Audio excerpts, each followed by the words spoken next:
Hi everyone, Debbie Cork here. This is another video of a journal I've just finished. This one I made from several copies of Daphne's Diary, which is a common magazine, I think both in the UK and in the States.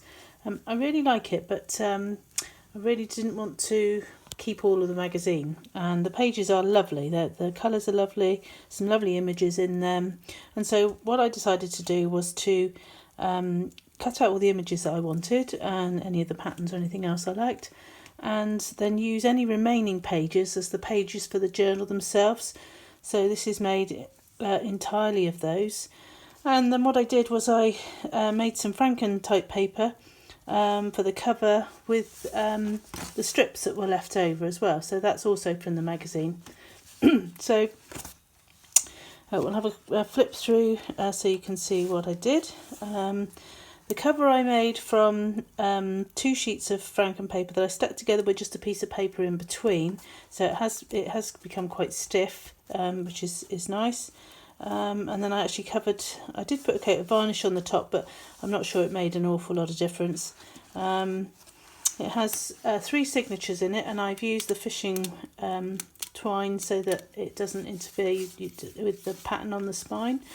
So the actual journal is 6.5 inches wide by 10 inches tall with a 1/2 inch spine, and I'm just going to flip through the pages. It's quite busy, but I really like the colours on within the magazine. So this was just all the leftover strips. Some of them are sort of collages, others of them are just images that I really liked. So this one was just one image. Really like the colours and the shapes and everything on that one, so I left it as it was. And then we go on to more traditional sort of collage cut with different images. So you can see they really are nice images, lovely colours, and just put them together very randomly. This one is again just an image. Reminded me of a cruise I went on several years ago where they did this with melons every day.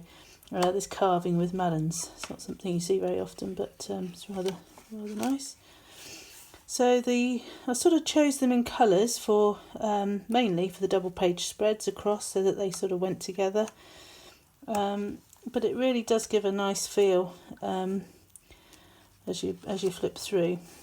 There are colouring pages within. I've left them as they are. If I want to colour them in, I can, or I could cover them up. This is a page with lovely reds. I think one of them must have been a Christmas edition, and I thought, I'm just gonna incorporate it. One of them was an Easter one.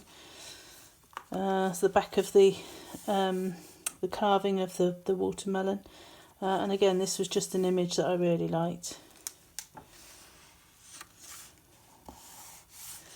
So there are 3 signatures in all, as I said, and each signature has 5 pieces of paper in it, folded in half, which gives 20 pages in each to decorate, a total of 60 sides in all. But it's a real opportunity to you're sort of limited by what you have, so you can only use the images that that come within the magazine. For this particular one, you don't have to do that, but I decided I would just use images that came within the magazine. So it does limit the images that you have to some extent, but there are plenty, so it wasn't that difficult.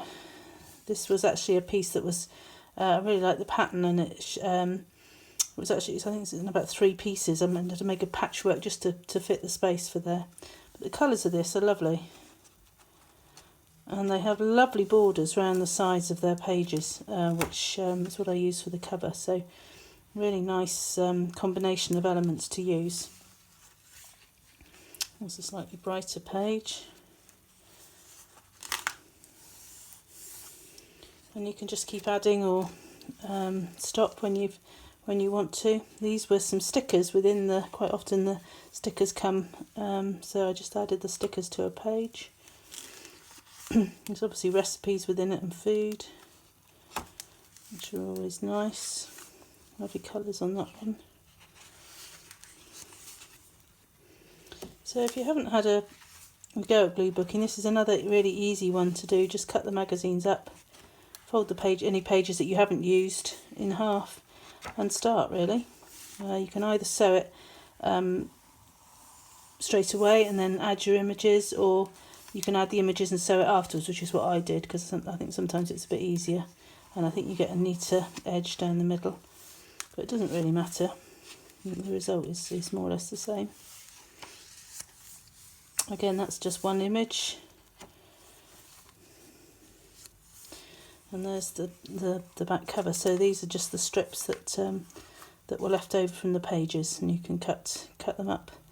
Some of them are very pastel shades, some of them are a lot brighter, but I decided I would just mix the two, and I'm really pleased with the result. So there you have it, Daphne's diary journal. Thanks very much.